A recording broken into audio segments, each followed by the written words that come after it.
me, can you tell me this where Delmar Barry lives? My name is John Rambo. We served on the same team together in Nam. Died last summer. He died. What? Died how? Cancer. Brought it back from Nam.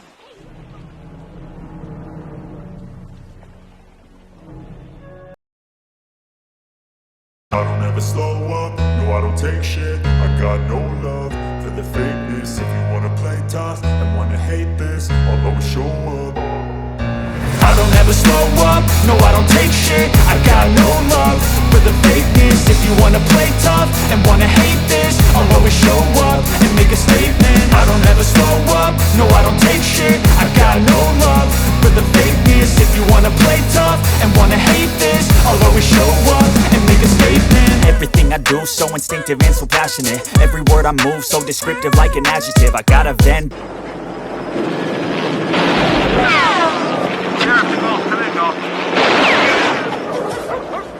What the hell's going on?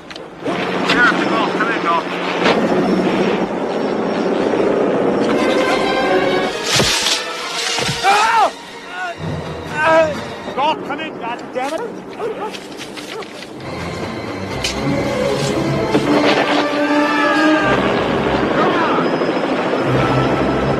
Over there, dummy!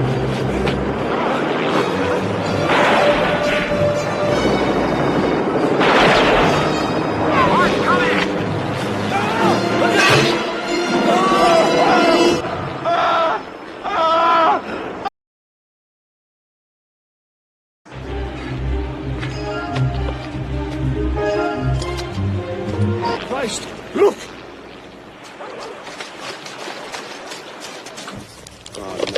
Oh, no, shh. Jesus Christ. Spread out, damn it! I said 50 feet!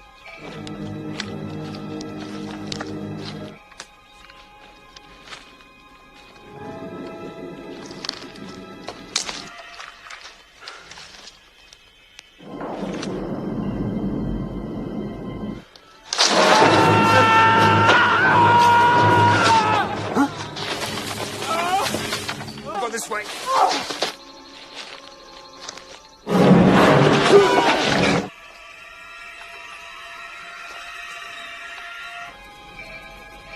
Say nothing!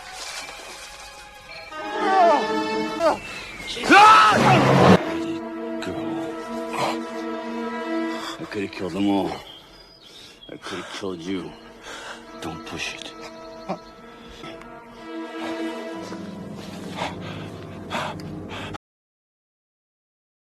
Never possessed God in heaven to make a man like Rambo. God didn't make Rambo. I made him. Who the hell are you? Colonel Samuel Trotman. I wonder why the Pentagon would send a full-bird colonel down here to handle this. I've come to get my boy. Your boy? I recruited him. I trained him. I commanded him in Vietnam for 3 years. Rambo's a civilian now. He's my problem. You don't seem to want to accept the fact that you're dealing with an expert in guerrilla warfare. Well, Rambo was the best.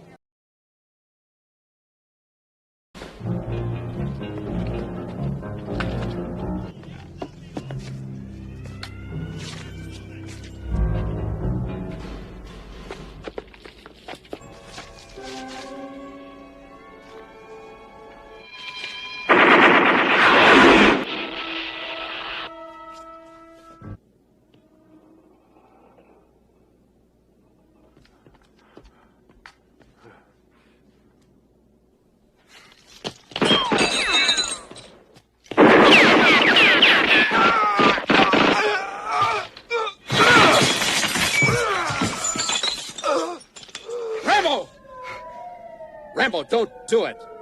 Drop your weapon. You've done enough damage. This mission is over. Look at him out there. If you don't end this now, they're gonna kill you. It's over! Nothing is over! Nothing! It was a bad time for everyone, Rambo. And I did what I had to do to win, but somebody wouldn't let us win. Then I come back to the world, and I see all those maggots at the airport protesting me, spitting, calling me baby killer and all kinds of vile crap. Ah! I can't. Oh. Jeez.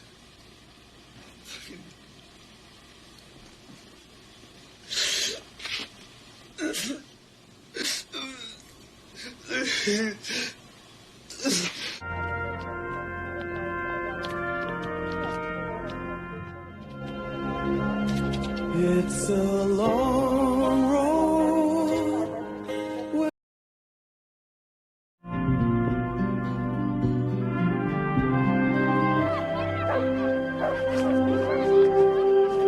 John Rambo, a Vietnam veteran, arrives at a lakeside settlement on the outskirts of Washington. His goal is to find a fellow team member from the Vietnam War. However, the civilians in the settlement inform Rambo that the person he's looking for has passed away due to cancer after returning from Vietnam. Upon hearing this news, Rambo leaves the area.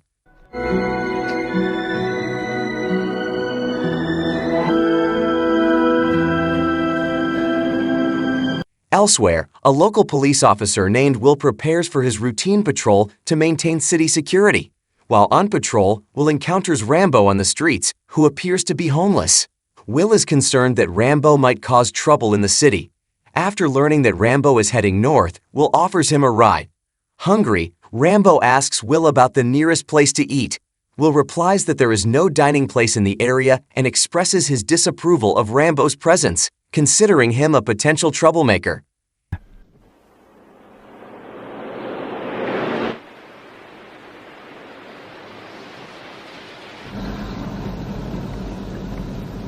At a crossroads, Will drops off Rambo and tells him that his destination is straight ahead.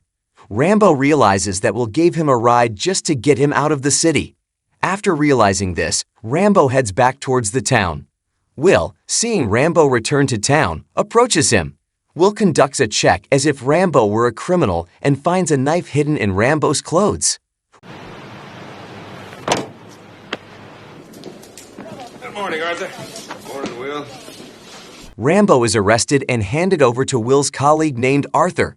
Will asks Arthur to detain Rambo due to uncooperative behavior and possession of a sharp weapon during the interrogation.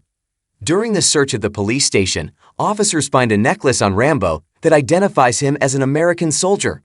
Will asks the officers to clean Rambo up before taking him to court the next day. What's the matter, Mitch? Don't you like water sports? After the cleaning, officers plan to shave Rambo's hair. However, upon seeing the razor, Rambo recalls his past in Vietnam, being tortured, and he rebels, assaulting the officers and successfully escaping with a stolen motorcycle. Meanwhile, Will seeks assistance to pursue Rambo, and the chase continues into hilly terrain.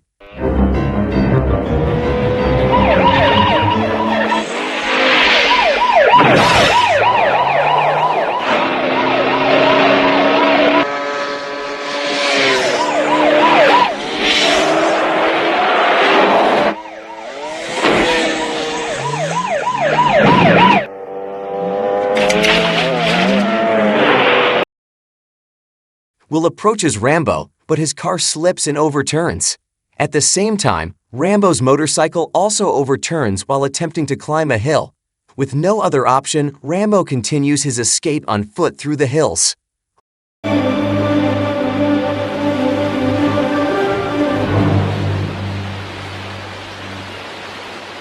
Will and his team start hunting Rambo using tracking dogs. Rambo is forced to stop as the path he takes is blocked by a cliff. Rambo tries another path, but Will and his team get closer. With no other options, Rambo is forced to descend the cliff to hide. Arthur in a helicopter spots Rambo hiding on the cliff. Arthur instructs the helicopter pilot to approach to shoot Rambo. Without any choice, Rambo decides to jump from the edge of the cliff to avoid being shot by Arthur.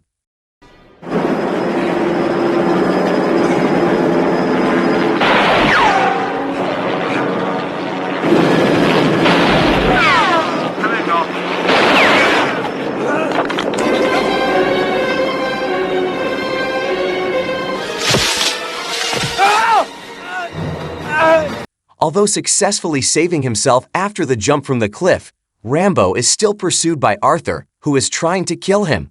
When Arthur shoots at Rambo hiding behind a tree, Rambo takes a stone and throws it at the helicopter. The pilot is startled and evades, causing Arthur to fall from the helicopter and die on the spot. Rambo immediately approaches Arthur's body to take his coat and weapons, then continues his escape. At the same time, Will and his team arrive at the edge of the cliff and see Arthur covered in blood. Oh, no. Shh.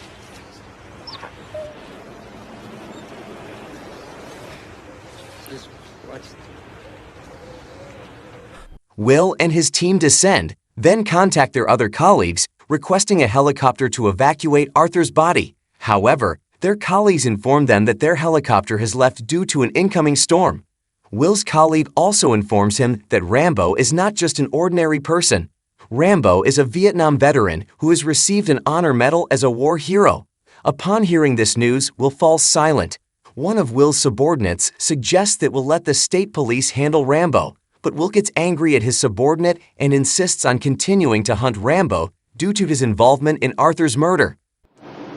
Those Green Berets, they're real badasses. And I'm gonna pin that Congressional Medal of Honor to his liver.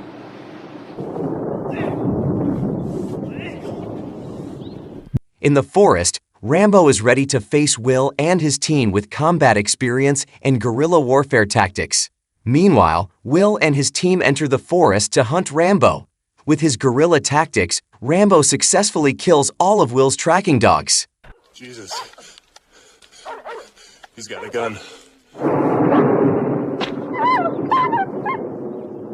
After losing the tracking dogs, Will and his team struggle to detect Rambo's presence around them. With guerrilla tactics, Rambo incapacitates one of Will's subordinates one by one until he finally ambushes Will. Holding a knife, Rambo states that he can kill Will and all of his subordinates, asking Will to let him go to avoid any harm. I could have killed them all. I could have killed you. Sometime later, the state police and the Washington National Guard medical team arrive to evacuate Will's injured team. Television journalists cover the incident. A police captain named Dev faces Will and asks him to let the state police take over Rambo's case. Will refuses, stating that he will continue hunting Rambo.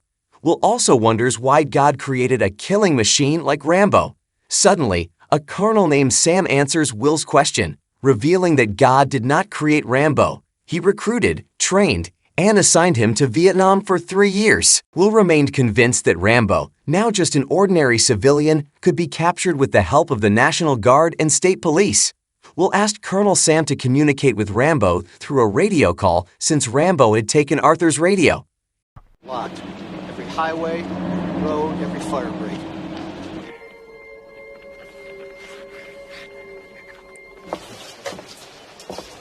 Hey, Don.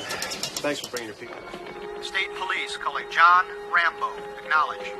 In his hiding place, Rambo heard the radio call and recognized Colonel Sam's call sign. Rambo accepted the radio call. Colonel Sam asked Rambo to surrender for the greater good, but Rambo refused. Rambo declared that he came to the town only to find food, but the police treated him as a criminal. Will and his team managed to track Rambo's location in the forest.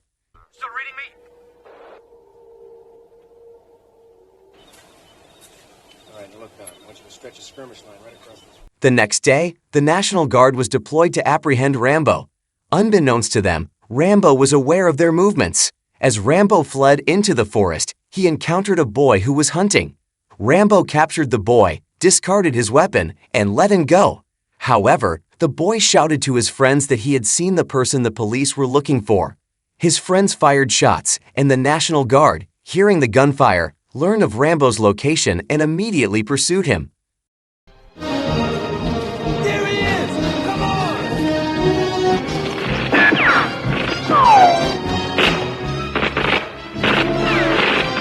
There we got him!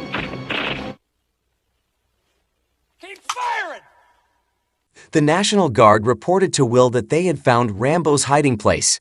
Will asked the National Guard to surround the location and not take any action until he arrived. Sometime later, the leader of the National Guard gave Rambo 30 seconds to come out of his hiding place and surrender.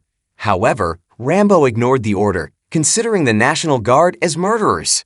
The leader of the National Guard decided to blow up Rambo's hiding place. Just let me get out of the way first.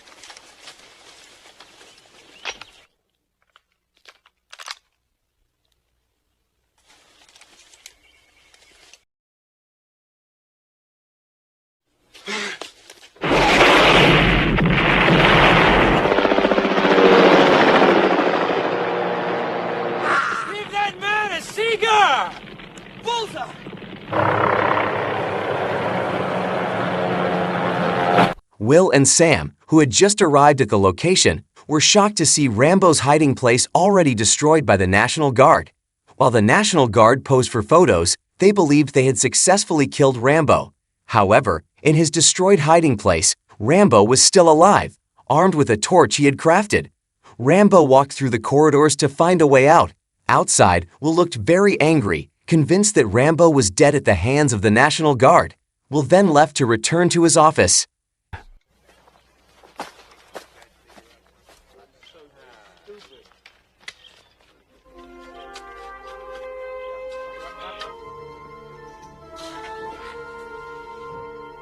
After walking through the corridors for a considerable distance, Rambo finally found a way out at the edge of the forest. Rambo saw a convoy of military trucks passing by, jumped onto one of the military trucks, and seized it. Shortly after, a passing police patrol car met the truck driver. The truck driver informed the police patrol that Rambo was still alive and being pursued. Rambo successfully disabled the police patrol car. When Rambo reached a bridge, he saw that he was blocked by several police officers. With no other option, Rambo had to force his way through the police officers.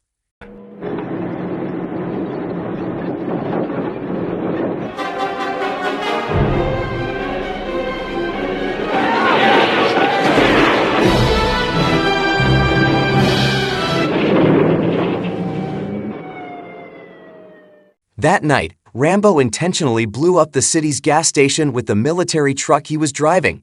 Seeing the massive explosion, Will immediately ordered his subordinates to go to the explosion site.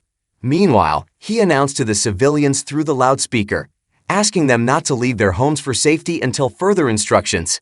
Shortly after, Colonel Sam approached Will and asked him to end it all while there was still a chance. However, Will refused and insisted on killing Rambo with his own hands.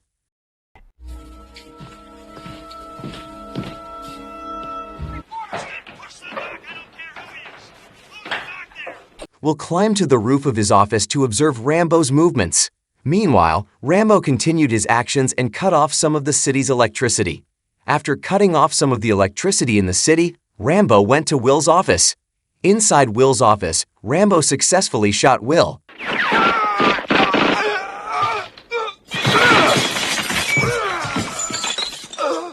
When Rambo was about to kill Will, Colonel Sam arrived and stopped Rambo's action. Colonel Sam tried to stop Rambo, who had caused a lot of damage. Outside, the police had surrounded the place, and if Rambo did not surrender, they would surely kill him. However, Rambo didn't care and would still fight them all. Rambo said that they started it, and they would face the consequences. Rambo also expressed his disappointment in Colonel Sam because out there, the community treated him unfairly. Returning from the battlefield, everyone scorned him and called him a murderer. Despite losing many friends on the battlefield while trying to win and serve the country, he couldn't get a job even as a parking attendant. His visit to the town was just to find food, but people regarded him as a homeless person and even called him a murderer.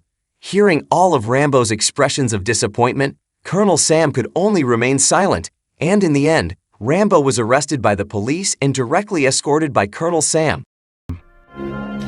It's a long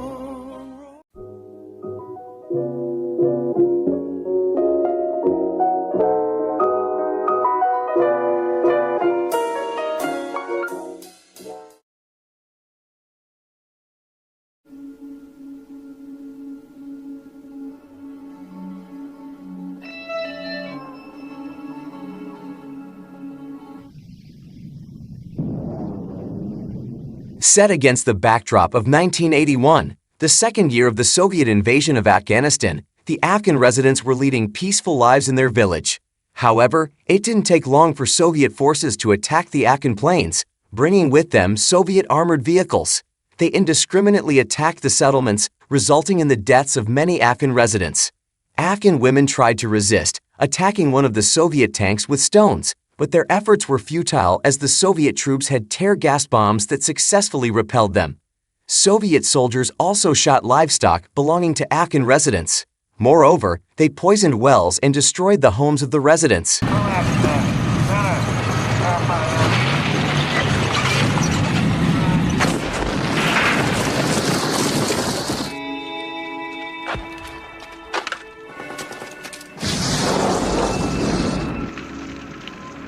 The village leader, named Sajiman, who was also a mujahideen, managed to throw a Molotov cocktail at one of the Soviet tanks.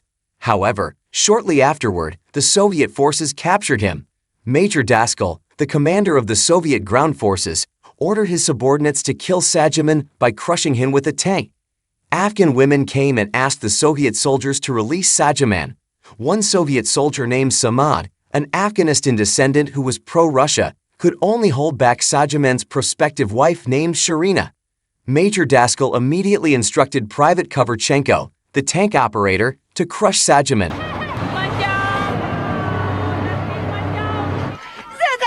Do it, Koverchenko.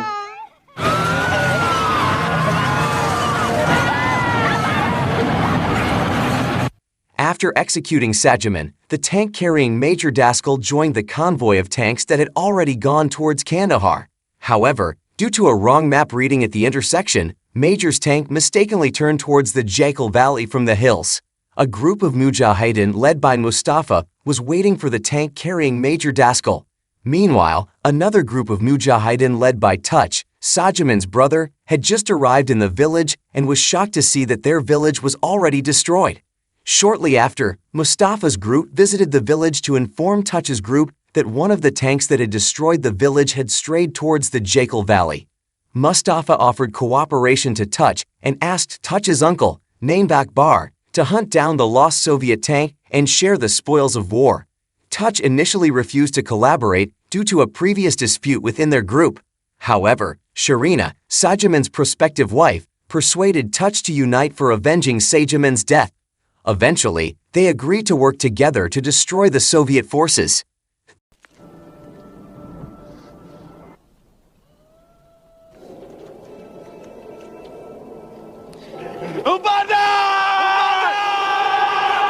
The tank carrying Major Daskal was still on the move. They were unaware that they had strayed until they stopped momentarily to recheck the travel route. Since their radio was damaged by a Molotov cocktail and the partially burned map, they had to guess the correct direction toward Kandahar. Shortly after, a group of mujahideen arrived and attacked them. However, Major Daskal and his subordinates managed to move away from the attacking mujahideen.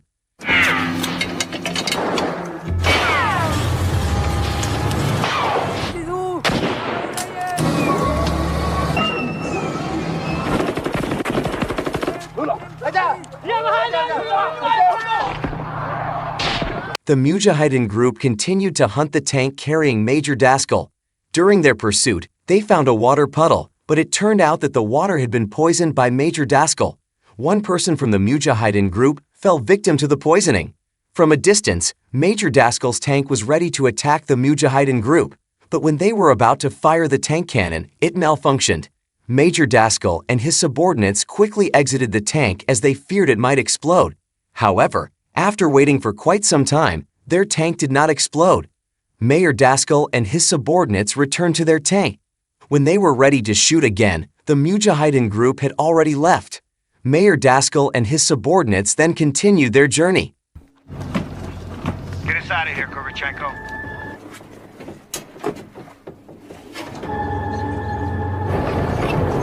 On that night, Major Daskal and his subordinates rested in a place, waiting for morning before continuing their journey. During this time, Sama informed Koverchenko about 3 obligations highly regarded by the people of Afghanistan. Even the people of Afghanistan must forgive enemies who seek forgiveness by saying Nana Latai, without exception. Hearing this, Koverchenko was impressed with the manners and ethics of the Afghan people. Shortly after, the Mujahideen group managed to find them and immediately attacked them from the hills. But once again, Mayor Daskal and his subordinates managed to escape with their tank.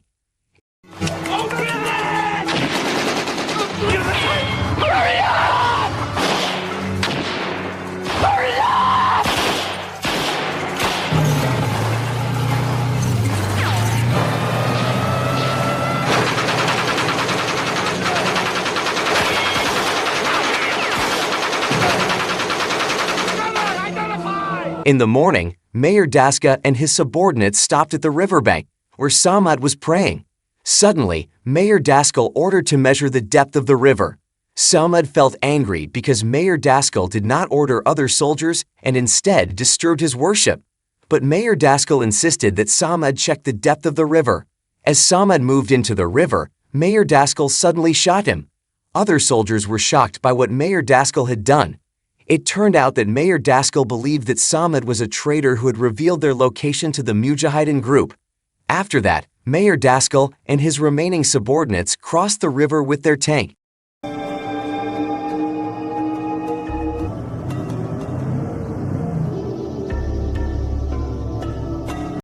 After crossing a river, their tank experienced minor damage. Mayor Daskal approached Kovarchenko, who was chatting with a soldier named Kaminsky at that time. Kovarchenko informed Mayor Daskal about Kaminsky's opinion, suggesting it would be better to abandon the tank and walk to Kandahar. Mayor Daskal then asked for Kovarchenko's opinion regarding Kaminsky's statement. Kovarchenko replied that he preferred to surrender because sooner or later, with the tank in its current condition, they would be captured by the Mujahideen group. Hearing this, Mayor Daskal calmed down and considered Kovarchenko also a traitor. Therefore, Mayor Daskal ordered Kaminsky to tie Kovarchenko to a large rock. After that, they left Kovarchenko alone in another place.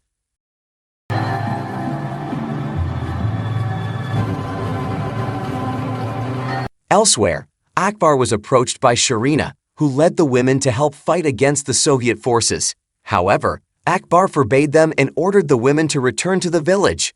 Meanwhile, Mayor and his remaining subordinates finally saw a convoy of tanks showing dust from a distance. But suddenly, Mayor Daskal asked Kaminsky to stop their tank because the path they took was blocked by a ravine.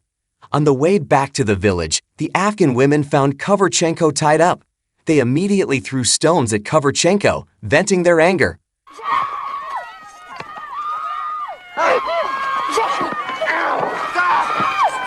Shortly after, the Mujahideen arrived and immediately stopped the actions of the Afghan women. Kovarchenko immediately repeated the words Nana Watide multiple times as an expression of begging for forgiveness. Hearing this, the Mujahideen fell silent. Sharina asked the Mujahideen to still kill Kovarchenko, but the Mujahideen said that if they did not obey their customs, they would be no different from the Soviet people. Then, Touch released Kovarchenko from his bindings. Not one day. No. That night, the Mujahideen took Kovarchenko to a cave as a hiding place. While there, Touch asked Kovarchenko to fix their damaged RPG. In no time, Kovarchenko successfully repaired the RPG. The Mujahideen then signaled Kovarchenko to help them destroy the Soviet tanks because Touch also knew that Kovarchenko had been abandoned by his comrades. Kovarchenko agreed to help the Mujahideen destroy the Soviet tanks. Hearing this, the Mujahideen felt that Kovarchenko was someone sent by God to help them defeat the Soviet forces.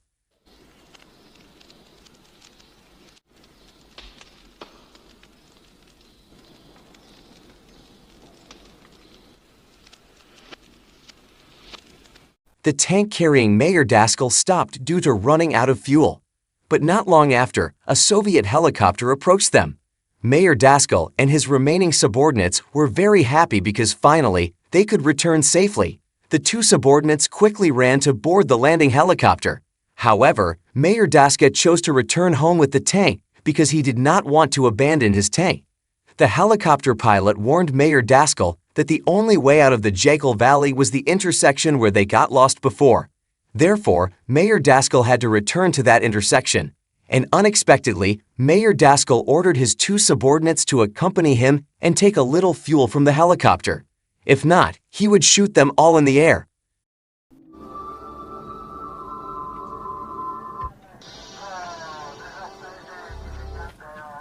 Jesus, what an asshole.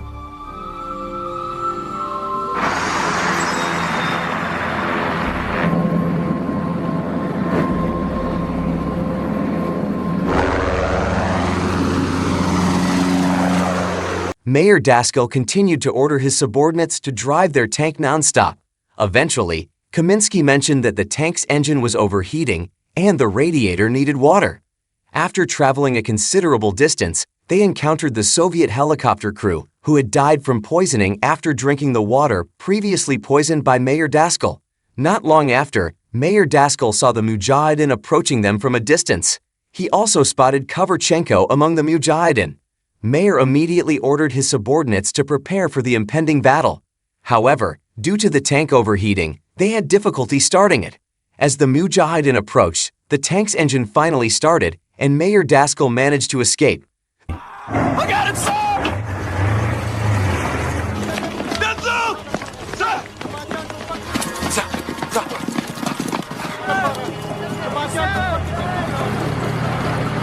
The Mujahideen continued their pursuit of Mayor Daskell's tank. Kovarchenko and Touch were at the forefront, leading the Mujahideen in chasing the tank carrying Mayor Daskell. Because the tank's engine was too hot and couldn't move quickly, Kovarchenko and Touch managed to overtake and planned to ambush the tank from the front. When they were in the best position to shoot, Kovarchenko immediately attacked the tank carrying Mayor Daskell with an RPG. Unfortunately, Kovarchenko only hit the tank's muzzle. Frustrated by failing to destroy Mayor Daskell's tank, Kovarchenko went into a rage, while Mayor Daskell and his 2 subordinates rejoiced as they successfully escaped. Touch immediately prayed to God for help, and suddenly, the unexpected happened.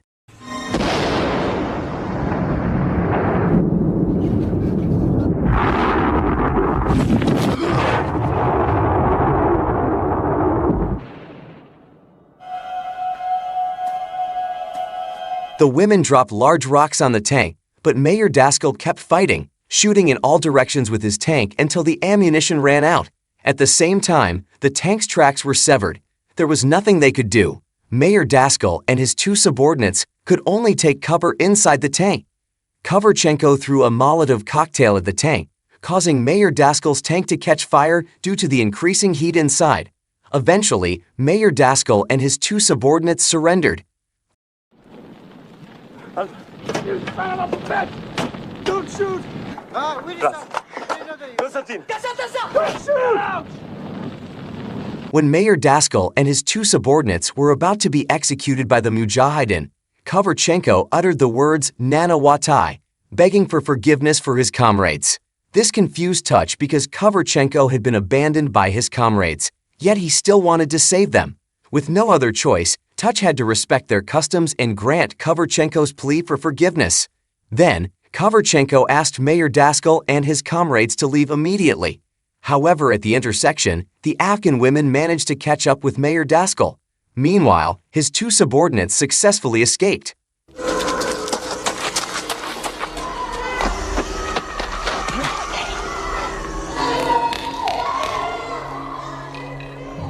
Afterward, Sharina handed Mayor Daskell's blood-stained uniform to Touch and Kovarchenko. At the same time, a Soviet helicopter arrived to pick up Kovarchenko. The Mujahideen and Afghan women hurriedly hid, but Kovarchenko did not join them. Kovarchenko chose to return home with the helicopter. Touch could only watch as Kovarchenko left with the helicopter.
1 year after declaring independence, the Republic of Indonesia engaged in negotiations with the Netherlands to obtain recognition of sovereignty. The negotiations were intense for several months until finally, the Netherlands promised to withdraw their forces. However, 4 months later, the Netherlands violated the agreement and launched a large-scale military aggression, starting with the attack on all air bases in July 1947.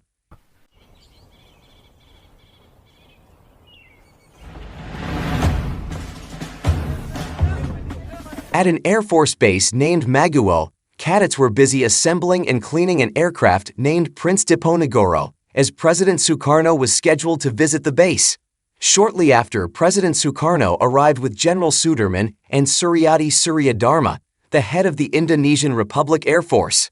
President Sukarno came to the base to inspect the readiness of the Prince Diponegoro aircraft.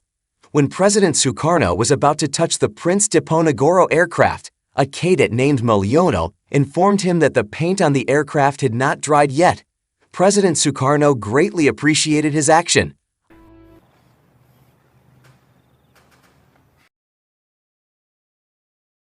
Kejujuran itu di atas segalanya.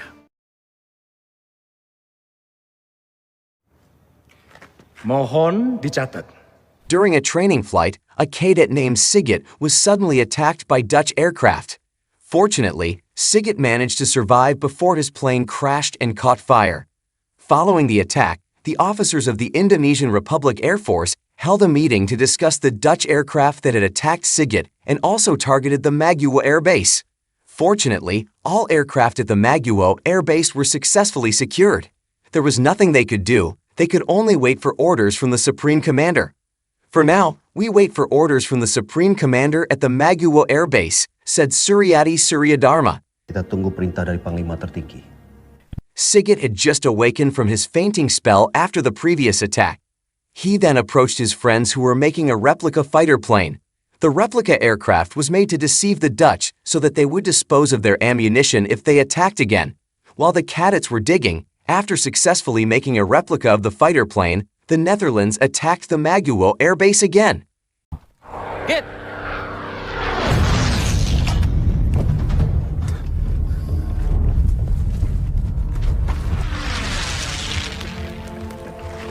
After this attack, the cadets were very pleased because the Dutch had disposed of their ammunition. The success of the cadets in deceiving the Dutch was highly appreciated by their commander named Susipto. The cadets were then asked to make another replica aircraft. However, a cadet named AG refused this order. AG really wanted to practice flying aircraft like the pilots, but Susipto insisted that the cadets continue the task he had given them. Lanjutkan. Siap!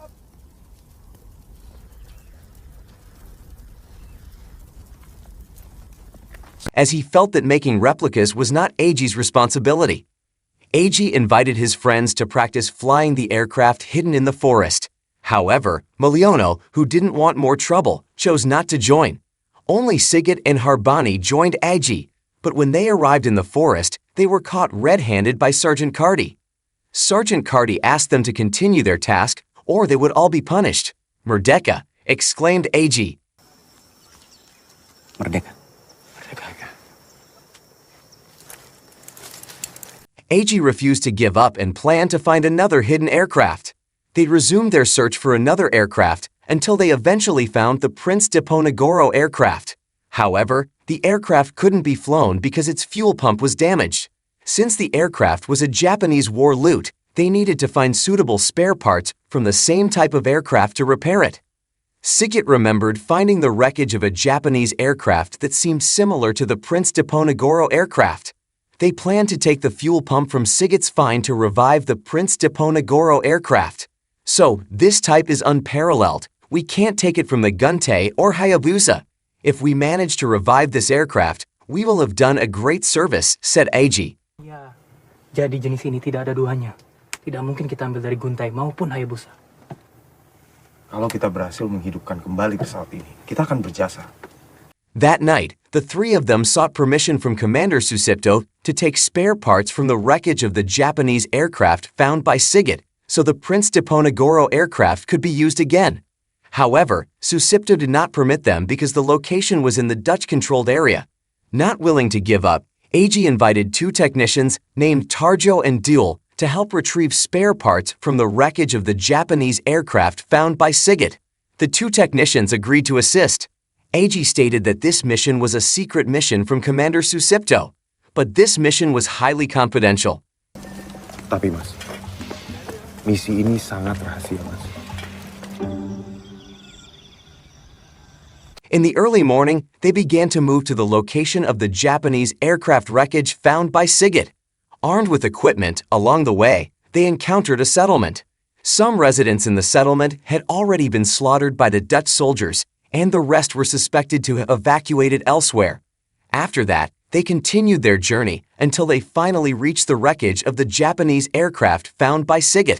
But at the same time, they spotted Dutch soldiers patrolling towards them. With no other choice, they were forced to attack the approaching Dutch soldiers, despite being outnumbered.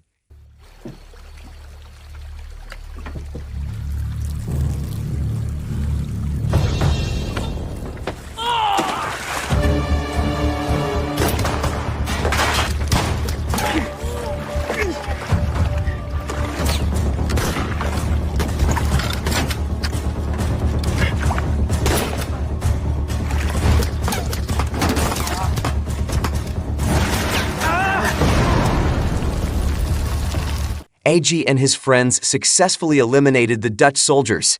Afterward, they quickly took the necessary spare parts from the wreckage of the Japanese aircraft. However, on the way back to the base, they were ambushed by several Dutch soldiers. When AG and his friends were about to be executed, suddenly General Suderman appeared with his troops, ready to surround the Dutch soldiers. The Dutch soldiers, already encircled, finally surrendered. After that, General Suderman asked his aide to escort AG and his friends back to Maguwo base. Siap. Kalian melanjutkan tugas. Siap. Suryadi received news that the Kadets had caused trouble for General Suderman's troops. Suryadi reprimanded Susipto and asked him to impose sanctions on the guilty Kadets for better discipline. Suryadi also ordered Susipto to seek medical assistance in Singapore. Maguwo Air Base would temporarily be led by young Air Commodore Halim Perdana Kusuma. Izin, Pak.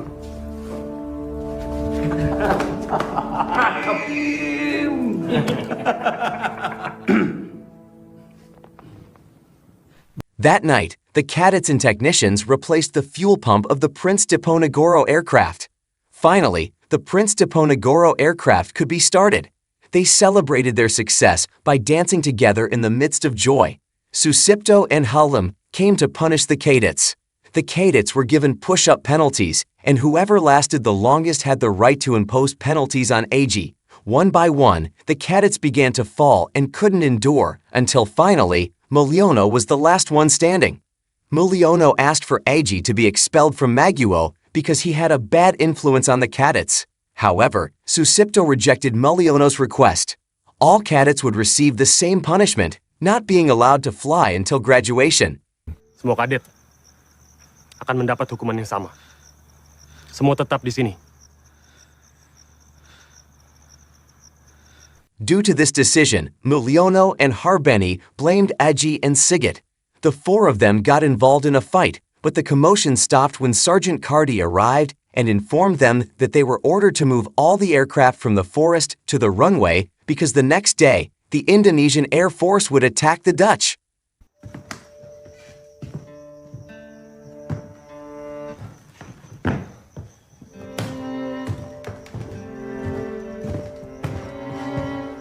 The next day, the Kadets moved all the aircraft to the runway, but Sergeant Cardi ordered that the Prince Diponegoro aircraft not be moved from its hiding place. After that, Sergeant Cardi left the base. Mulyono and Harbani felt suspicious about Sergeant Cardi's movements. Mulyono invited the Kadets to the hiding place of the Prince Diponegoro aircraft. Upon arrival, the Kadets saw that the roof of the Prince Diponegoro aircraft had been marked for attack by Dutch planes. The Kadets only realized that Sergeant Cardi had become a Dutch spy.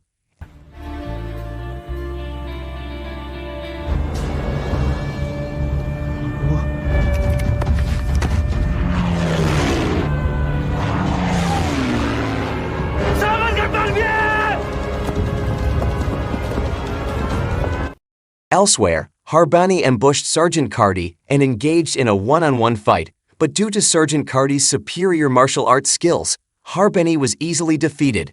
While the cadets were trying to move the Prince Diponegoro aircraft to a safe place, after losing the fight against Cardi, Harbani came to help his friends move the Prince Diponegoro aircraft.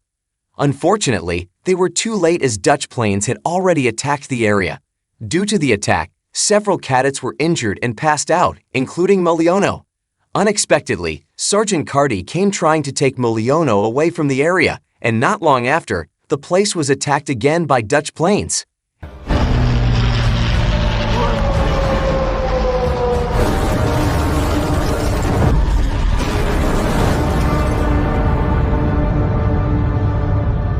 As a result of the attack, Sergeant Cardi was killed by bomb fragments, but Mulyono was saved. The Netherlands successfully destroyed all the fighter planes on the runway, including the Prince Diponegoro aircraft. After the attack, Surieti ordered Halim to evacuate Maguwo base and evacuate all the injured. Membela Maguwo dan tanah air sampai titik darah penghabisan. Merdeka, Merdeka! Merdeka! However, the cadets were determined to retaliate against the Dutch and fight the Dutch to the last drop of blood. The determined cadets then faced Surieti, asking for permission to attack the Dutch using the remaining planes. Halim also argued that the impromptu air attack would make the Dutch think hundreds of times before moving again, and it could boost the morale of the Indonesian army. Hearing this, Surieti allowed the cadets to launch the attack, even though the cadets were still undergoing the punishment of not being allowed to fly. Halim akan bantu kalian untuk menyiapkan strategi. Kami siap laksanakan, Pak. That night, Halim explained the attack strategy to the cadets that would be launched in the early morning. Halim ordered the cadets to attack the Dutch weapon and logistics warehouses. In the early morning, Mulyono, Harbani, Aji, and Sigit were ready to carry out the attack mission. Before the cadets left, Surieti said he would wait for them all to return safely. After that, the cadets boarded their respective planes. Unexpectedly, Aji's plane was damaged. Aji could only see off his friends as they took off.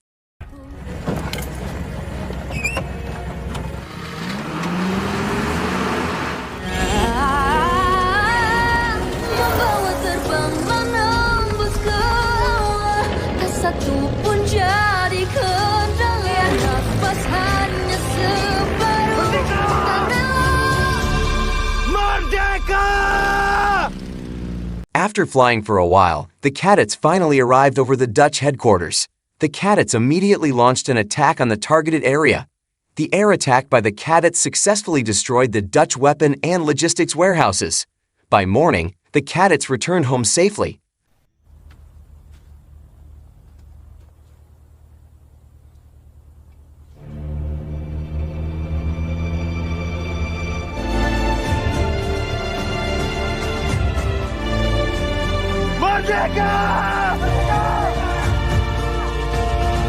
News of the air raid by the cadets on the Dutch headquarters also reached President Sukarno and General Suderman.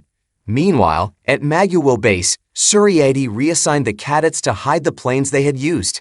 After hiding all the planes in the forest, Halim assigned the cadets to defend Maguwo base with all their might.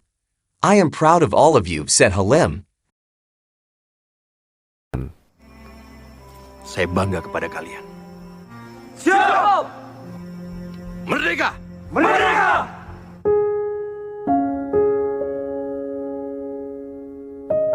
The air raid on July 29, 1947, was the first air operation in history that declared the existence of the Republic of Indonesia and spread internationally. The bravery of the cadets inspired all the youth in every line to fight to defend independence.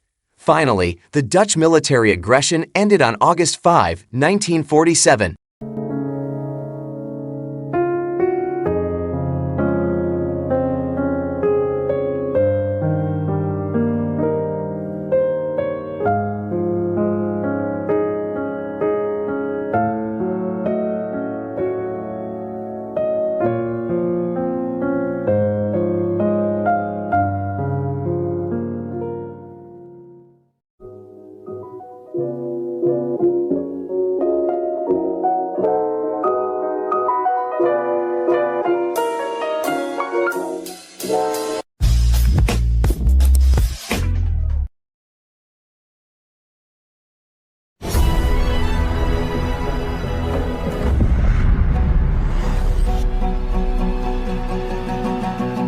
A husband and wife found an abandoned baby boy in their backyard.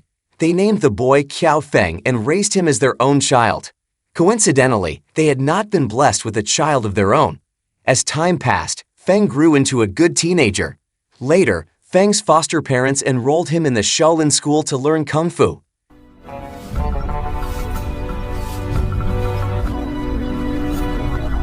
Several years had passed, and Feng had grown into an accomplished Kung Fu warrior. One day, while Feng was dining at a restaurant, a monk and his followers arrived, bringing a cage to the establishment. When the restaurant owner served a meal to the monk, he inquired about the contents of the cage. The monk claimed that it held a young man to be offered as a sacrifice at his grandmaster's tomb. Hearing this, Feng attempted to rescue the young man.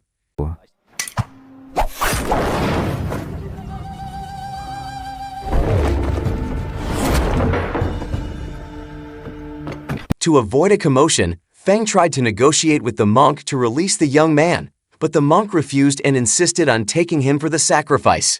With no other choice, Feng had to fight the monk and all his followers.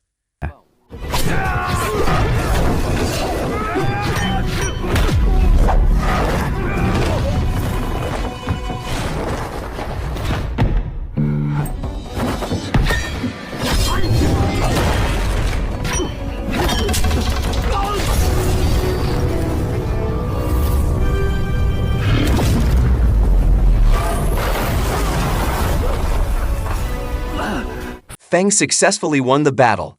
After the fight, dozens of prey Shirit on horseback arrived at the restaurant. Recognizing Feng from his martial arts skills, the monk finally realized that Feng was the leader of the Swordsman Union in the Kaiping region, known for their supreme swordsmanship. Afterward, Feng and his followers went to a location to attend a meeting with the leaders of the Swordsman Union in Kaiping. Upon arriving at the meeting place, the leaders immediately accused Feng of being a traitor who had killed the deputy chairman. They claimed that Feng was the perpetrator. Feng, feeling innocent, tried to defend himself, but suddenly, the wife of the deputy chairman came out of her carriage and stated that Feng was indeed the one who killed her husband. She presented a letter written by her late husband, explaining that Feng was not originally from the Kaiping region, but from their region. 30 years ago, the leaders of Kaiping and the leaders of Kaiken were in conflict. Feng's biological parents were also killed by people from the Song region. With this revelation, Feng could pose a significant threat to Kaiping. Facing these accusations, Feng decided to resign from the position of the leader of the Swordsman Union in Kaiping. He was determined to investigate the truth behind the false accusations. 今日对我所有的污蔑，我一定会查明真相。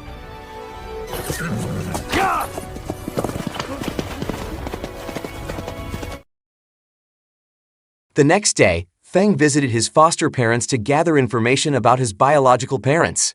Upon reaching their home, Feng found his foster parents already dead. Shortly after, two people arrived at the house, accusing Feng of murdering his foster parents. Feng immediately incapacitated the two and fled. Later, Feng visited the Grandmaster at the Shaolin school, where he had learned Kung Fu in the past, to gather information about his biological parents. There, Feng also found the Grandmaster of the Shaolin school had been killed. Once again, someone saw Feng and accused him of murdering the Grandmaster. As Feng tried to escape from the pursuing Shaolin disciples, he noticed a suspicious disciple entering one of the rooms. Feng immediately chased and caught the person. It turned out that the individual had stolen a Shaolin Inner Power Manual. Shortly after, the Shaolin Master and disciples found Feng in the room. Once again, Feng was accused of stealing the Shaolin Manual. A Shaolin Master attacked Feng with his inner power. Due to the attack, the captured disciple also suffered. However, it turned out that the Shaolin disciple was a woman in disguise. Not wanting to harm the Shaolin disciples, Feng fled, taking the woman with him.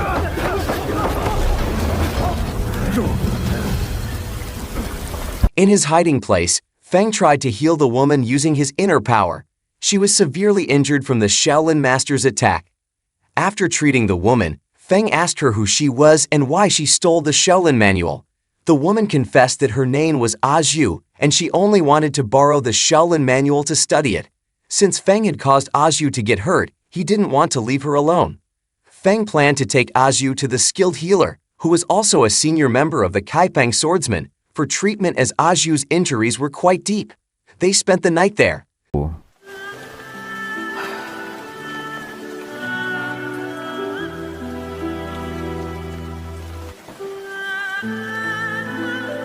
The next day, Feng took Azhu to Kaitbang to meet the skilled healer. However, during the journey, Azhu's condition worsened. Feng could only channel his inner power to help Azhu endure. Feng decided to stop for a moment and care for Azhu until her condition improved slightly.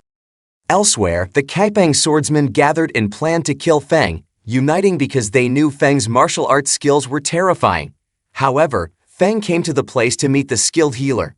Fearlessly, Feng entered the gathering place and was immediately confronted by the swordsman. When meeting the skilled healer named Su, Feng pleaded for Su to treat Azhu. Su refused because Feng was already considered a major criminal.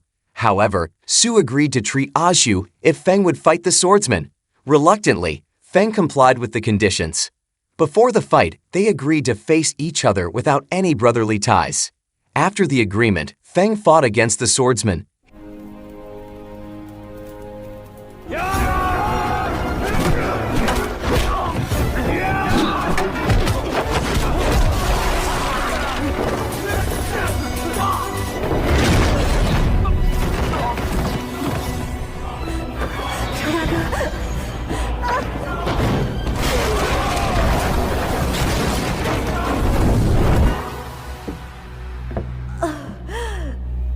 In the midst of the battle, the wife of the deputy chairman of the Swordsman Union, Kaitbang, took Azhu hostage and threatened to kill her.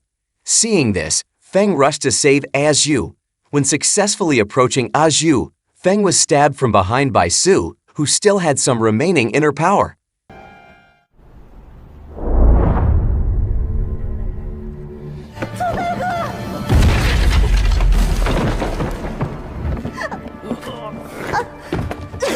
With the remaining strength, Feng rose again and continued to fight until the last drop of blood. Seeing Feng helpless, the swordsman immediately attacked him. Feng kept trying to resist the swordsman with the strength he had left. However, in the midst of the battle, a mysterious swordsman helped Feng and took him away.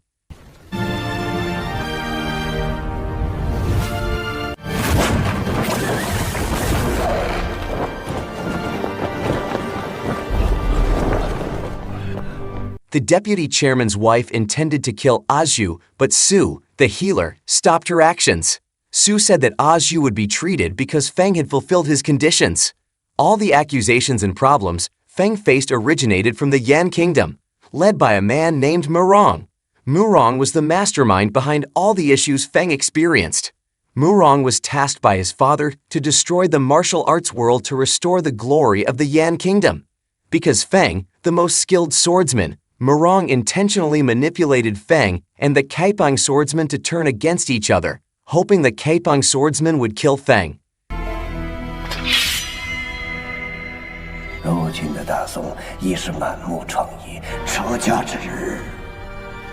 Several days passed, and Azhu finally fully recovered. Azhu planned to escape by disguising herself as Su, the healer. With her disguise, Azhu successfully deceived the guards. When Azhu met the real Su, she immediately strangled him and stabbed him. After that, Azhu set the place on fire and escaped. Elsewhere, Feng had also recovered. Feng thanked the mysterious swordsman who had helped him. Then, the mysterious swordsman left abruptly. The next day, Feng visited Su's residence to pick up Azhu. However, upon arrival, Feng saw that Su's residence had already burned down. Shortly after, Murong appeared with a sudden attack from behind. Feng already knew Murong as a famous swordsman known for sudden attacks. Murong talked to Feng about the internal problems of the Kaipang Swordsman Union and invited Feng to join him. However, Feng firmly rejected Murong's invitation.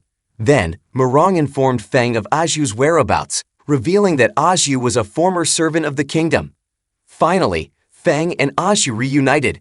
Because they loved each other, they promised to always be together and leave the martial arts world after learning about their parents' and respective identities. That night, Azhu disguised herself as the deputy chairman's wife and met one of the Kaipang leaders. From that meeting, Azhu obtained information about the name and whereabouts of the murderer of Feng's biological parents. The next day, Feng and Aju went to the place where the murderer of Feng's biological parents was located. However, on the way, they encountered a family quarrel. 王爷，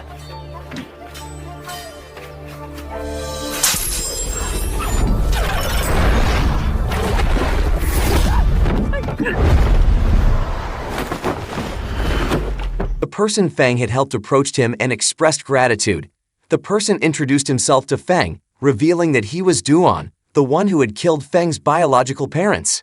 According to information from the leader, Duan invited Feng and Aju to visit his house. However, Feng refused and stated that he would meet Duan that night. Sometime later, Aju infiltrated Duan's residence and overheard their conversation. Duan and his wife were arguing. From their conversation, Aju learned that they had another adopted daughter who had been given to someone else. Aju realized that the adopted daughter they mentioned was herself. Aju didn't know whether to feel happy or sad because the parents she had been searching for turned out to be the ones who killed her biological parents. 你鬼鬼祟祟的干什么？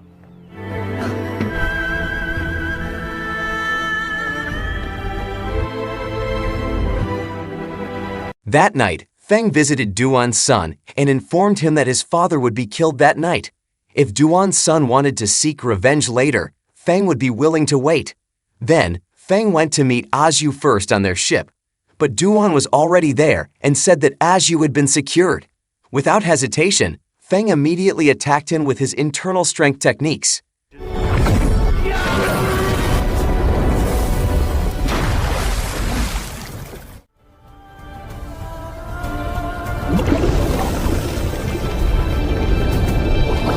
Feng was surprised to see that the person he hit was actually Aju. Aju intentionally disguised herself to save her adoptive father. After Feng rescued the submerged Aju, she explained to Feng that Duan was her biological father.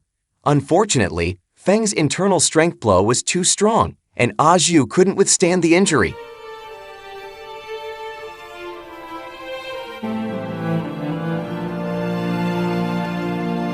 Feng brought Aju's body to her adoptive parents and explained everything. Aju's mother cried and regretted after learning everything, as did Aji, Aju's adoptive sister. Duan then explained to Feng everything that had happened 30 years ago. It was revealed that Murong, the leader of the Yan Kingdom, intended to eliminate the Lord by framing Feng and exploiting Feng's power. After learning everything, Feng hurriedly left to retaliate against those who had made him suffer.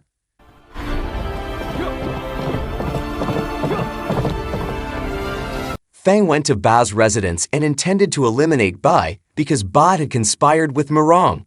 Suddenly, Eiji appeared while beating the deputy chairman's wife. Feng immediately kicked Ba until he was thrown outside.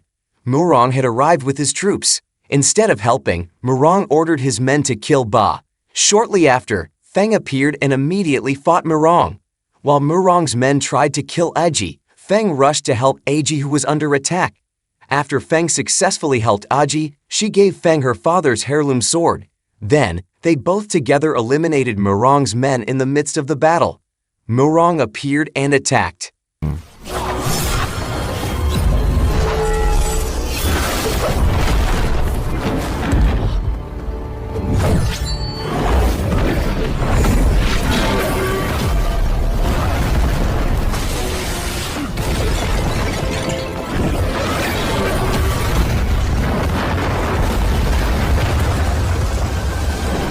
Feng finally won the battle. Shortly after, the Kaipang swordsman arrived at the scene. The Kaipang swordsman, who now knew the truth, finally followed Feng again.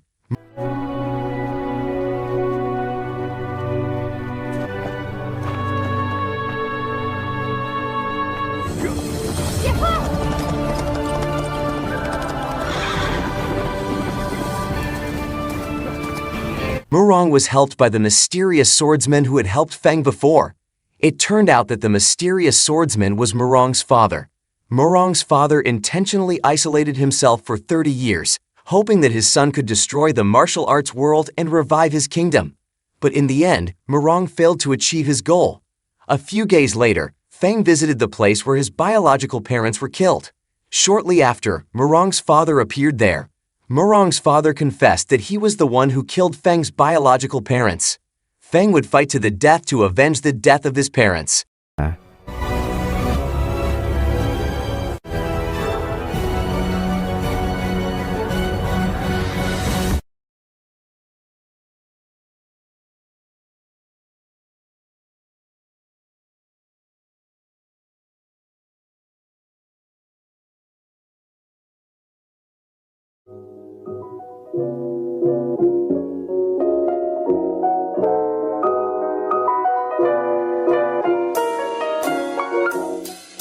This film, released in 2017, tells the story of a young American seeking revenge against terrorists who killed his girlfriend. To carry out his mission, he willingly joins their terrorist network. Due to his actions, he is recruited by the CIA to become a special forces operative and eliminate other terrorists. How does the story unfold? Let's find out together. People saying, the waves. Here we are in beautiful Ibiza, Spain. An American man named Rap and his girlfriend, Katrina, are vacationing on a beach in Spain. During this time, Rap proposes to Katrina to be his wife. After being together for a long time, after proposing to his girlfriend, Rap buys drinks feeling thirsty. While ordering drinks, a group of terrorists led by a man named Adnan attacks the beach. Amidst the attack, Rap continues to search for his girlfriend. Rap also gets shot, but he keeps trying to find his girlfriend until Adnan shoots Katrina right in front of Rap.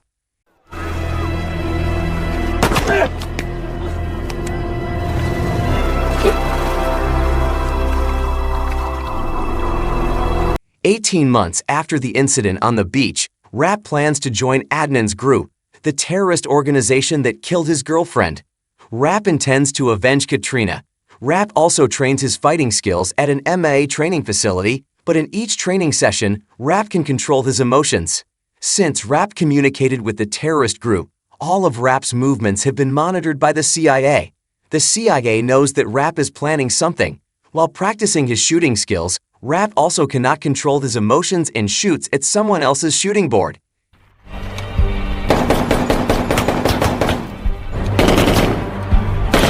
In the evening, Adnan's group asks Rap to come to their headquarters the next day.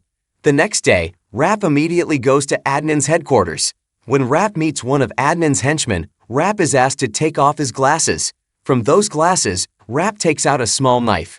After that, Rap is taken to meet Adnan.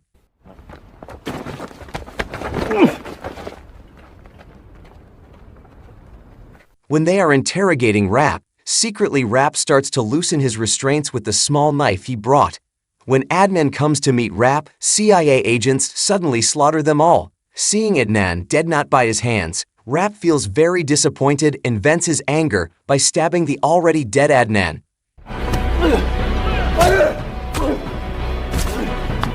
He's dead. After that, Rap is interrogated at the CIA headquarters. Irene, the deputy director of the CIA Counterterrorism Division, is interested in recruiting Rap as a member to complete a larger mission. It turns out Rap is also interested in joining the CIA. Elsewhere, the CIA receives information from one of its agents that plutonium engineered at a nuclear facility in Russia has been stolen. If the thieves find the nuclear trigger and a physicist who can develop it, they could turn it into a weapon ready to be detonated anytime. If they get their hands on a nuclear trigger and a physicist to build it, they'd be able to arm it and detonate it. The next day, Rap was taken to the CIA agent training facility in a forest. Rap will be trained by a man named Harley Stan, a former U.S. Navy soldier. Upon arrival at Stan's headquarters, Rap was immediately welcomed by Stan, who said that the selection process he would undergo would be very tough. If Rap is not interested, he is welcome to leave right away. However, Rap instead asked Stan to train him immediately so that Stan could assess whether he was worthy or not to pass the selection process. Then, Rap trained alongside other members. They were given training in silent killing techniques. After that, Rap was asked to fight against a member named Victor. With his skills, Rap was able to quickly defeat Victor. Meanwhile, at the Iranian embassy in London, Irene and her superiors met with Iranian Defense Minister Baris and Iranian General Rostami. The CIA received information about Iran's involvement in the case of the missing plutonium in Russia. However, Baris denied and insisted that Iran was not involved at all in the case of the missing plutonium in Russia. I only wish we could offer more insight. Thank you. That night, while sleeping, Rapp and the others were surprised by Stan's subordinates who tested their readiness when attacked while sleeping. Then, they were asked to get ready in 30 seconds for training. Rapp and the others were trained in a simulation room. They were asked to remember the faces of the targets they had to take down. If they shot the wrong target or were shot by the target, they would receive an electric shock from a device attached to their bodies. Initially, Rapp managed to disable his targets, but when Stan used Adnan's face to test Rapp instantly couldn't control his emotions and kept shooting at the figure of Adnan. Although his body received electric shocks, the other members could not withstand the electric shocks, but Rapp managed to endure and kept shooting at the figure of Adnan.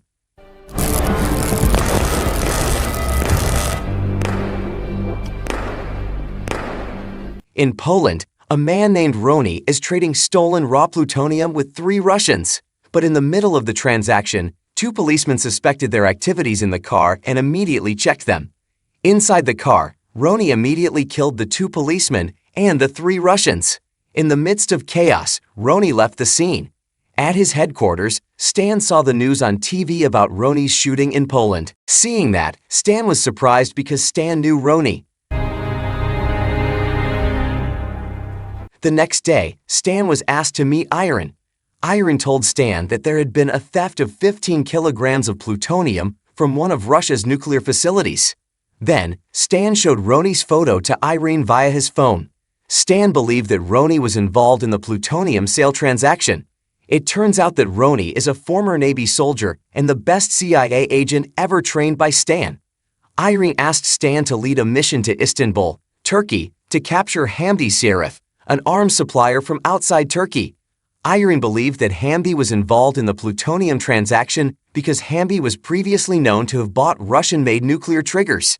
Stan would be sent to Istanbul and would meet with a CIA agent there named Annika. Irene wanted Stan to bring Rapp into his team. I want Rapp on the team. But it will be.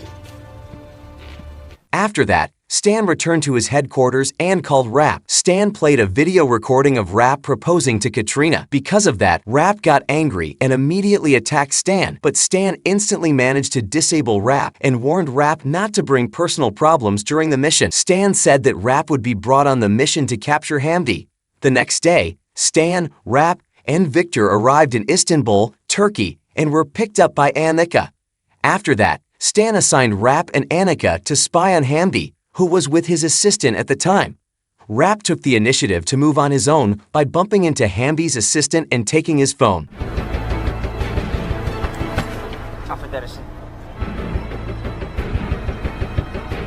After that, they returned to the YOI headquarters in Istanbul. Stan scolded Rapp for moving beyond his orders. However, from the phone, they could find out that the next day, Hamdi would attend a meeting at a restaurant at 11 in the morning. After that, Stan assigned tasks to his team members. The next day, Rapp and Annika observed from a distance, while Victor would enter the restaurant.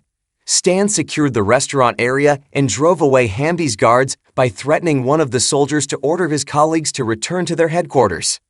After that, Rapp moved into the restaurant. Inside the restaurant, Hamdi was conducting a transaction with Roni. When Roni saw Victor, he realized that Victor was a CIA agent and immediately killed Victor.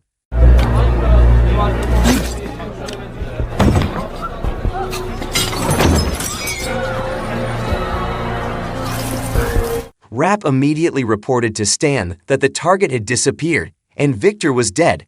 Stan immediately ordered the mission to be stopped, but unexpectedly, Rapp acted on his own, taking Hamdi's assistant hostage and asking him to follow wherever Hamdi went. Upon reaching Hamdi's apartment, Rapp let Hamdi's assistant live and left him. Rapp infiltrated Hamdi's apartment, where Hamdi was with an entertainer and his henchmen.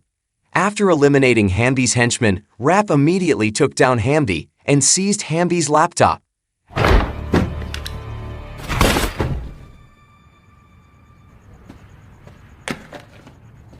After that, Rapp returned to the CIA headquarters. Stan scolded Rapp for acting beyond his orders. At the same time, Irene arrived at the scene.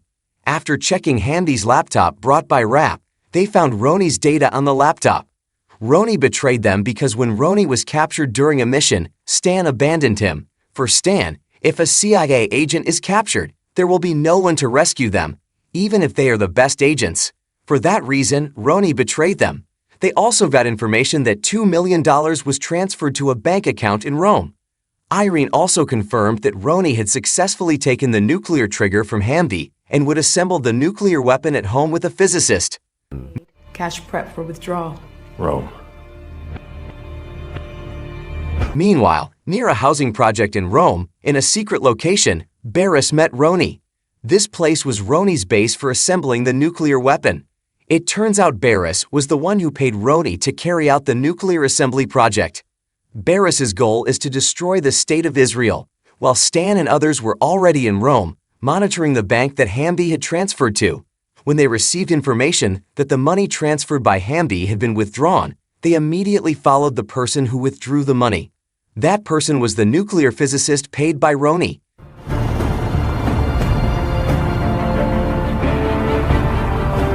They followed the physicist to a hotel. Rapp and Annika stayed in the room next to the physicist to monitor his movements. Meanwhile, Stan waited outside the hotel, waiting for information from Rapp. But Roni's henchmen realized that the physicist was being watched by the CIA, so they immediately ambushed and captured Rapp and Annika. Roni interrogated Rapp and Annika, asking about Stan's whereabouts. Meanwhile, outside, Stan began to suspect because Rapp hadn't given him any information. Then, Stan entered Rapp's room and immediately eliminated all of Roni's henchmen, but Roni managed to escape through the window. Afterward, they captured the physicist and interrogated him. The physicist said he was only following Roni's orders. Rapp, knowing that Roni was very ambitious to capture Stan, then asked if there was a personal matter between Stan and Roni. But Stan only replied that Roni was currently assembling a nuclear weapon, and Stan asked Rapp to clean himself up. Clean yourself up. When Rapp cleaned himself up, he saw the news on TV that the President of the United States had ordered the 6th Fleet of the United States Navy to leave its headquarters in Italy. Annika approached Rapp and helped treat his wounds. After treating the wounds, Annika asked Rapp to rest and said that they would hunt down Roni the next day. Hearing this, Rapp immediately became suspicious of Annika because only Rapp and Stan knew about Roni from the friendly side. Rapp immediately apprehended Annika, suspecting that she was an Iranian spy.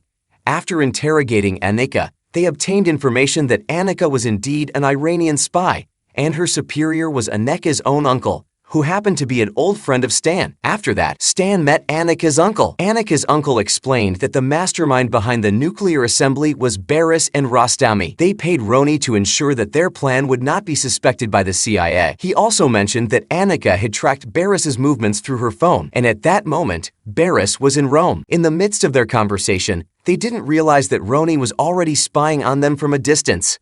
Roni immediately killed Annika's uncle and captured Stan.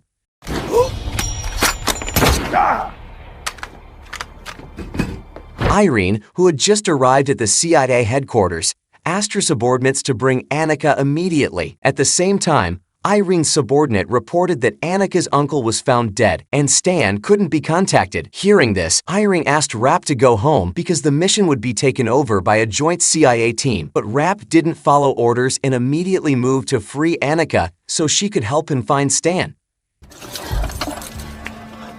I need your help.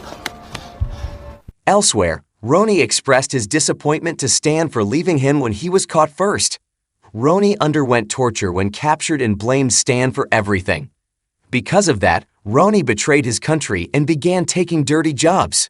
But Stan said that Roni's capture was his own fault for not listening to his orders. After that, Roni began torturing Stan by pulling out Stan's nails, so Stan would reveal the whereabouts of his team. At that moment, because Stan's team would surely thwart his plans, Stan kept silent. When Roni got too close to Stan, Stan bit Roni's ear. At the same time, Barris asked Roni to finish his personal matters quickly because Roni's mission was completed. Unexpectedly, Roni immediately shot Barris and all his henchmen. Roni intended to use the nuclear weapon to destroy the Sixth Fleet of the United States Navy, which had left its headquarters in Italy. Roni deliberately did not kill Stan so he could witness his prowess in destroying the U.S. Navy fleet. You're gonna live to see the crown of your creation, Stan. Rapp and Annika managed to reach Roni's headquarters after tracking Barris's phone location, and Annika managed to pass through the locked iron gate. But Rapp's large body couldn't fit through. Rapp asked for permission to enter first because he would disable Roni's henchmen who were getting closer. Inside, Annika met the dying Barris. Annika immediately finished off Barris. Hearing the gunshots from Annika, all of Roni's henchmen immediately searched for the source of the sound. Realizing that Annika was in danger, Rapp took his car and broke in.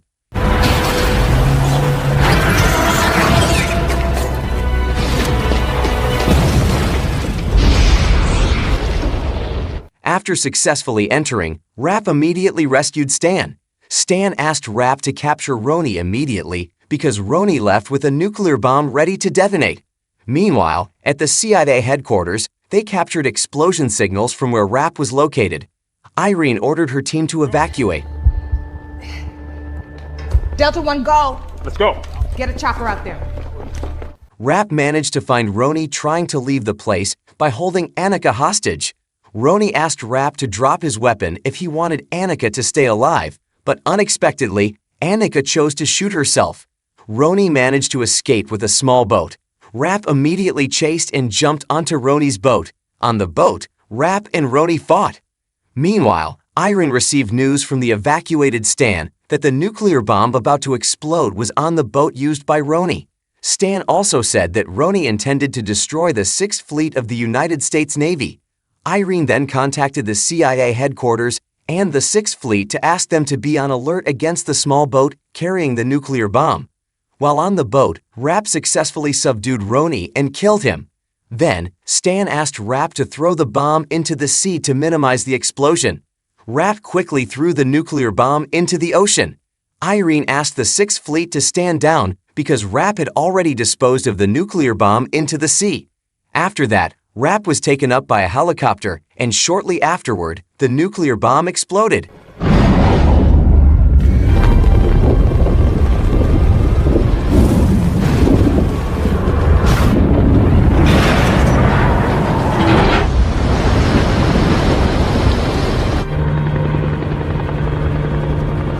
After the explosion, the commander of the Sixth Fleet reported to the CIA that they were okay, and the radiation caused by the nuclear bomb was very low because it exploded in the sea.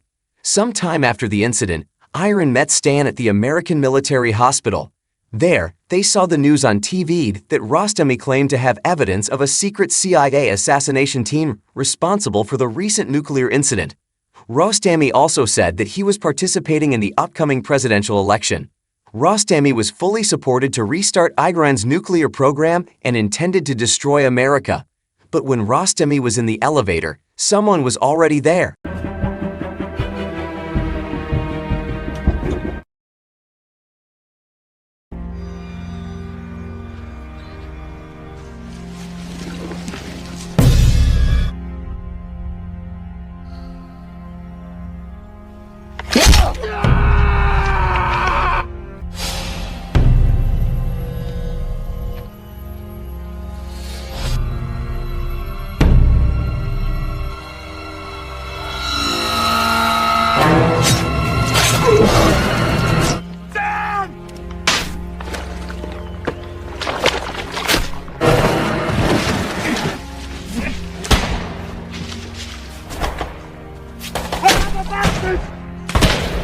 You're gonna get behind us! Go back after the truck! Back then! After the truck! Jack.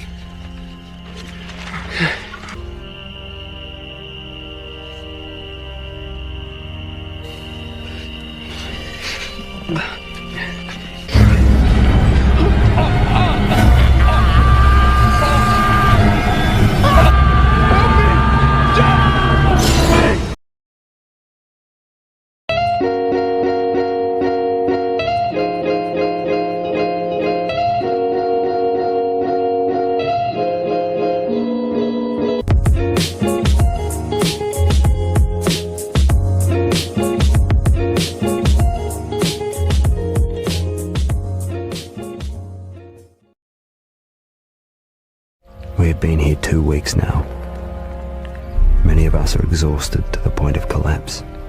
In 1942, relentlessly, Japan attacked the Southeast Asian region, including Australia, which was an ally of America. America, focused on Pearl Harbor and the Philippines at that time, couldn't assist Australia. Many Australian forces were besieged by Japanese forces, and fewer than 10,000 Japanese troops followed the footsteps of the Australian forces from Kokoda under their new colonel's command. The Australian troops headed towards Isurafa village, and after 2 weeks there, many of them died from exhaustion and even starvation. One Australian soldier from the 39th Battalion, named Jack, was running to find his brother named Max. Shortly after, Jack found his brother being carried on a stretcher and severely injured. Jack.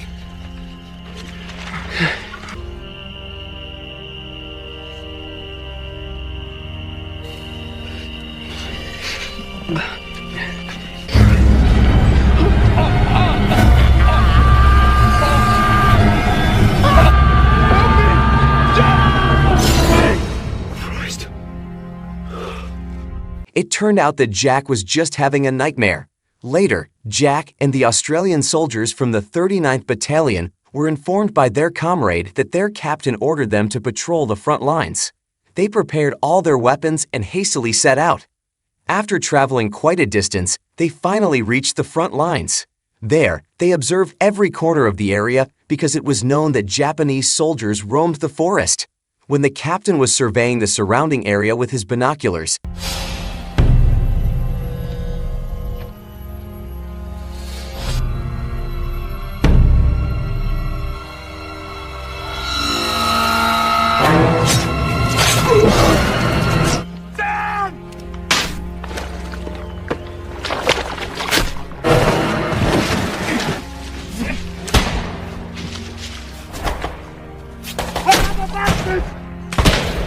They're gonna get behind us! Go back after the truck! Back, after the truck! as the direction of the attacks was unknown, the Australian soldiers chose to retreat and return to a safe path. Unfortunately, one Australian soldier got separated from the group. Feeling safe, the Australian soldier tried to leave his hiding place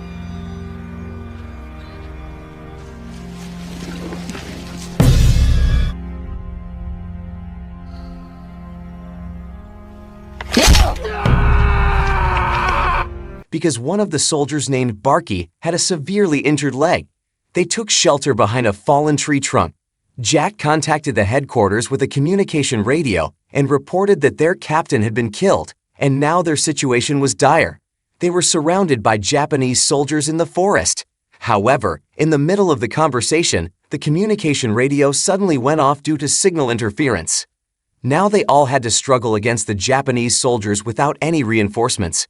Shortly after, they realized that one soldier named Blue was separated from them. Jack and Darko, who was a senior soldier, finally decided to look for Blue. Before going to find Blue, Jack instructed his brother Max and other soldiers to go to Isurafa village first, and they would follow there.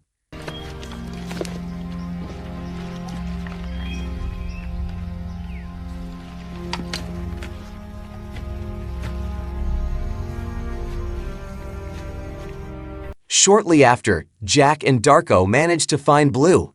However, from a distance, they saw Blue being tortured by Japanese soldiers until Blue met a gruesome end.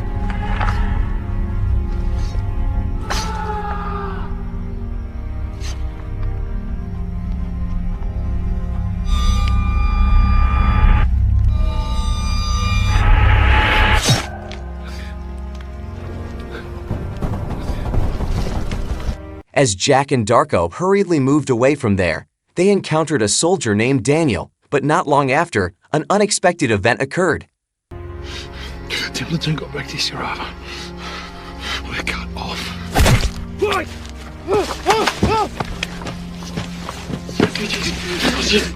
With caution, Jack and Darko continued to walk through the forest, searching for the whereabouts of Max and the others. However, until morning came, they still hadn't found Max and the other soldiers. While drinking at a river, they finally met Max and the other soldiers. Then, they all took a brief rest in the forest. Darko informed them that Blue and Daniel had died. After that, they resumed their journey towards Isurafa village.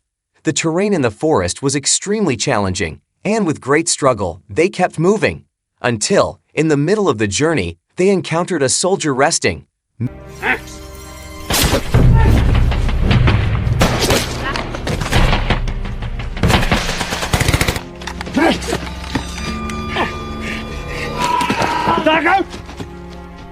Max thought the soldier was their comrade.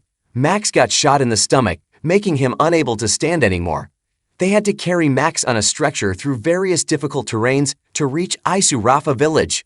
Finally, they found some deserted local houses. They decided to rest in that house and treat Max's wounds. While treating Max, Darko asked Jack to leave Max, considering that Max wouldn't survive and would only be a burden. Jack got angry hearing that, and they got into an argument. However, Max confirmed Darko's words, asking them to leave him, and they could send troops to pick him up later. Hearing that, Jack decided to stay with Max, feeling that sooner or later, he would also be killed by the Japanese soldiers. Reluctantly, Jack complied with his brother's request. So you survive.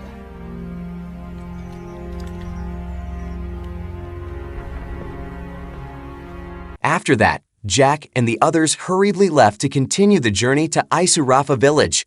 On the way, they encountered 2 Japanese soldiers on guard. While hiding, Darko decided to kill the 2 Japanese soldiers.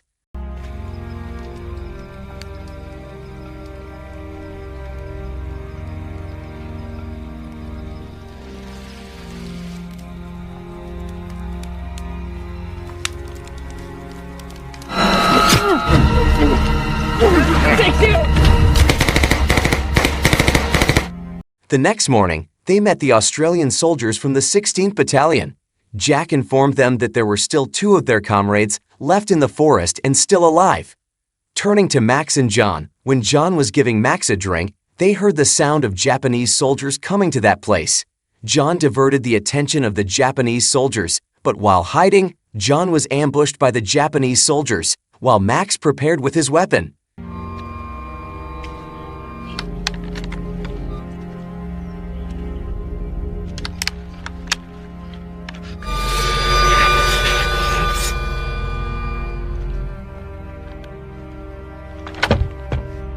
Jack and the others finally arrived at a place called Alola, where many wounded Australian soldiers were treated. In that place, Jack and Darko decided to join the Australian soldiers who still wanted to fight against the Japanese soldiers. They took positions in the previously dug defensive trenches to protect the place from Japanese soldiers' attacks.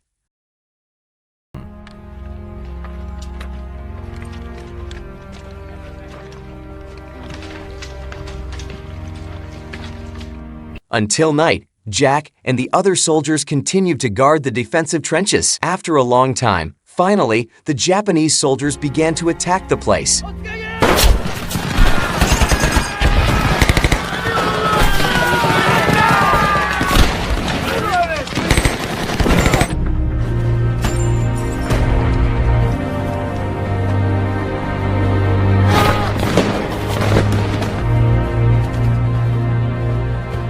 Many Australian soldiers died in that battle, including their comrade, Barky. However, their sacrifices were not in vain because, in the end, they managed to defeat the Japanese soldiers there. Now, I don't know a lot of you by name.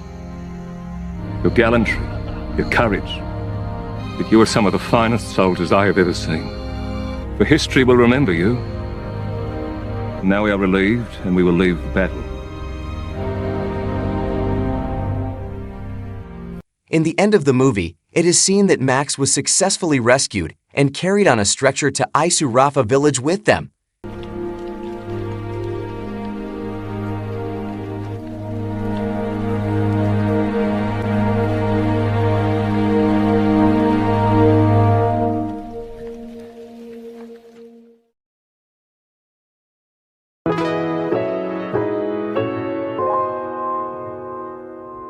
That's the story of the struggle of Australian soldiers defending against Japanese soldiers' attacks in New Guinea. From this movie, we can learn not to venture into the forest carelessly, especially spreading mats or newspapers in the bushes. Undesirable things are bound to happen. Thank you to those who watched, And don't forget to like and share with your friends or family. See you in the next video.